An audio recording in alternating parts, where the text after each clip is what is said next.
زینب اللہ اس دنیا میں کوئی میرے بھائی کا نصرت کرنے والا نہیں ہے. جزاکم اللہ. خدا آپ کو کسی غم میں نہ ڈالے سوائے غم علیہم الصلوۃ والسلام. جزاکم اللہ. آج کروڑوں لوگ یہ جاننے والے بیچارے خود نہیں جانتے کیا کر رہے ہیں. یہ نفس قدرت ہے جو ان سے کرا رہا ہے. اور اس میں پہنچنے کے بعد آپ دیکھیے پورا کربلا ہی بنا دیتے ہیں حسین چند دنوں کے لیے. ٹریننگ ہے یہ. ٹریننگ لو چاہو وطن ایسی زندگی گزارنا جیسے یہاں گزار رہے ہو.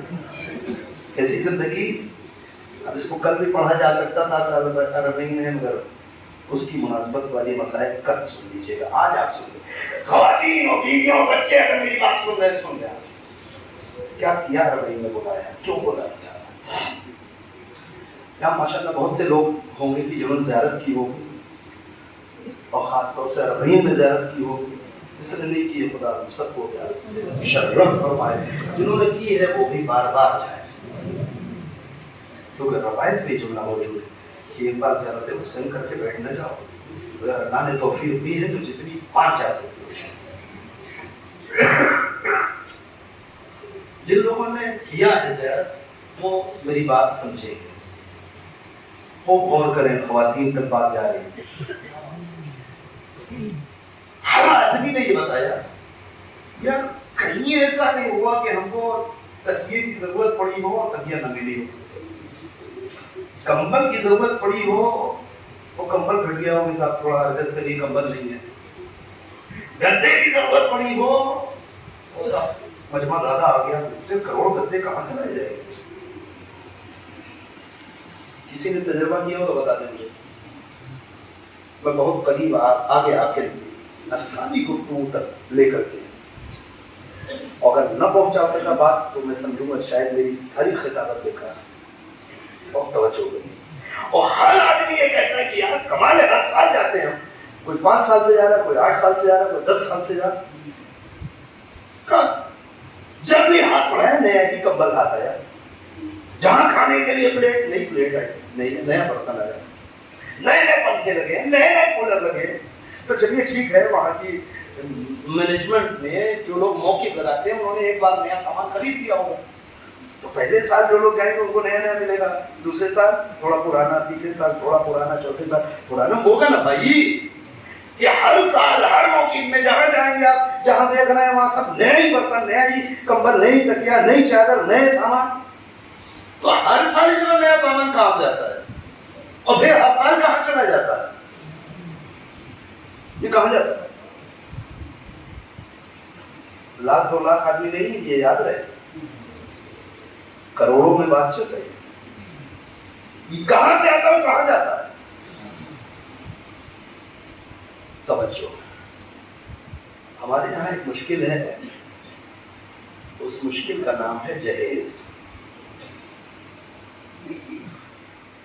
جہیز بہت سے خاندان کے درمیان کشیدگی کا سبب ہے. کیونکہ عورت نفسیاتی اعتبار سے میکے سے لانے والے سامان یعنی جہیز سے جڑی ہے. اس کا ایک رشتہ ہے کر دیا. آپ مانے نہ مانے اپنے گھر میں جب تک رہتی ہے ہو سکتا ہے گھر کے سامان کو لاپرواہی سے یوز کرتی ہو مگر جب گھر سے رخصت ہو کے چلتی ہو ماں باپ کو جہیز کے نام پہ سامان دیتے ہیں اور سسرال لے کے آتی ہے تو اپنے ہر سامان کے سلسلے میں بہت سینسیٹیو ہوتی ہے. ایک ایک پر نگاہ رکھتی ہے کہ میرے سسرال کا کون آدمی میرے جہیز کے سامان کو کتنی بے دردی سے استعمال کر رہا ہے. یہ فطرت. اب اس سے زیادہ تو نہیں بول سکتے ہیں. اشارہ کافی تو سمجھدار پڑھے لکھے لوگ. دوسری طرف اکثر یہ ہوتا واقعی سسرال والے پہلے کا سامان ہے ہونے کے باوجود نیا سامان جو دلہن لے کے آئی ہے یا جہیز میں آیا اس کو بے دردی سے ہی یوز کرتے ہیں. اور اس نے ذرا سا منع کر دیا ہے ٹوک دیا ہے روک دیا تو وہیں سے دلوں میں کھٹاس شروع ہو جاتی ہے. یہ بہت سی جگہ ہوتا ہے. آپ اسے قبول کریں. اسلام نے اس کا بہتر راستہ بتایا تھا. کہا تھا پہلے تم مہر دو اور ان سے کہا تھا کہ مہر لو اسی پیسے سے جہیز دو. تاکہ اب جب سامان اس گھر میں آئے گا تو لڑکے والے اس کو ویسے استعمال کریں گے کہ ہمارے پیسے کا ہے، اور لڑکی بھی قاعدے سے استعمال کرے گی کہ میرے بہن کا. یعنی دونوں کے رشتوں کو جوڑا تھا اس سامان سے. بہرحال یہ خرابی.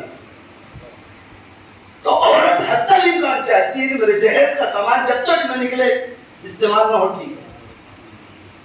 اب دیکھیں کربلا نے کیسے نفس کو بدل دیا. پورے سال پورے رات جتنی لڑکیوں کی شادی ہوتی ہے اور ان کے گھر والے انہیں جو کچھ بھی سامان جہیز دیتے ہیں وہ رخصت ہو کے ان کے ساتھ مائکے سے سسرال تو آتا ہے، مگر کوئی سامان وہ لڑکی ہاتھ نہیں لگاتی اور نہ اس کے سسرال والے یا اس کے اور لوگ اسے استعمال کرتے ہیں. وہ رکھا رہتا ہے کہ پہلے ایک بار اربعین حسینی آ جائے.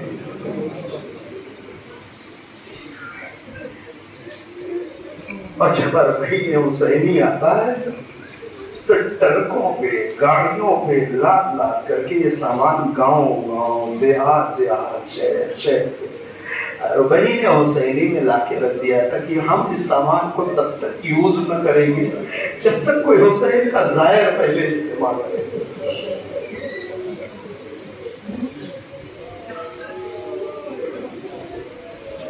میں نے نہ چاہتے ہوئے کچھ اشاروں تک آپ کو لے آیا ظہور امام کی امید کیوں اربعین نے جگائی ہے.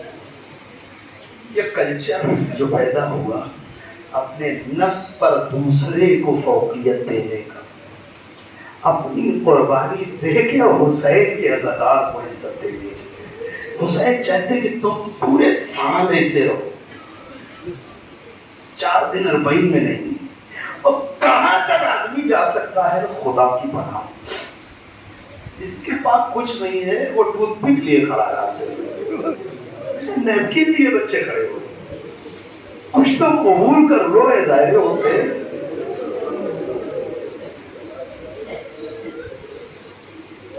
اللہ اکبر. شاید یہ مہمان نوازی کرنے والے یہ کہہ رہے ہیں آقا حسین کل آپ شرمندہ ہوئے تھے، اب ہم آپ کو شرمندہ نہیں مانتے.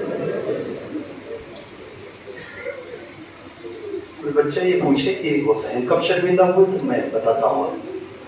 حسین تھوڑی دیر کے لیے بہت شرمندہ تھے. جانتے ہیں جب حسین کے یہاں ایک مہمان آیا تھا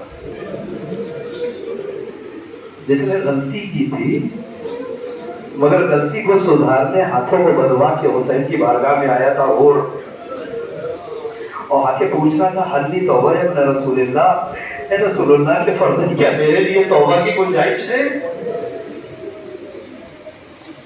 امام نے کہا میں نے معاف کر دیا، میرے خدا نے معاف کر دیا.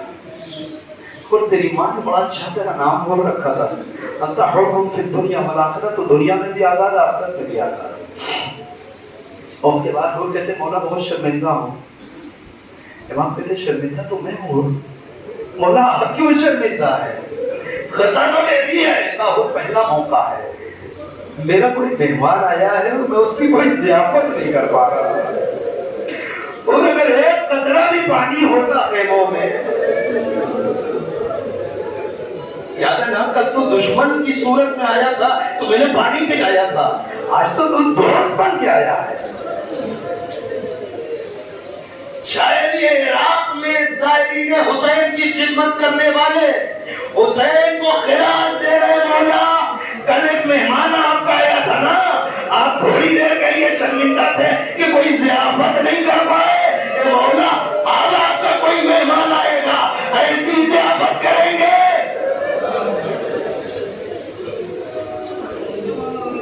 اب ماما لگا ہے ماما بسار علماء زائرین حسین کے پاؤں دبا رہے.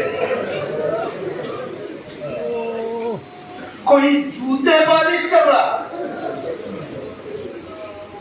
کیوں؟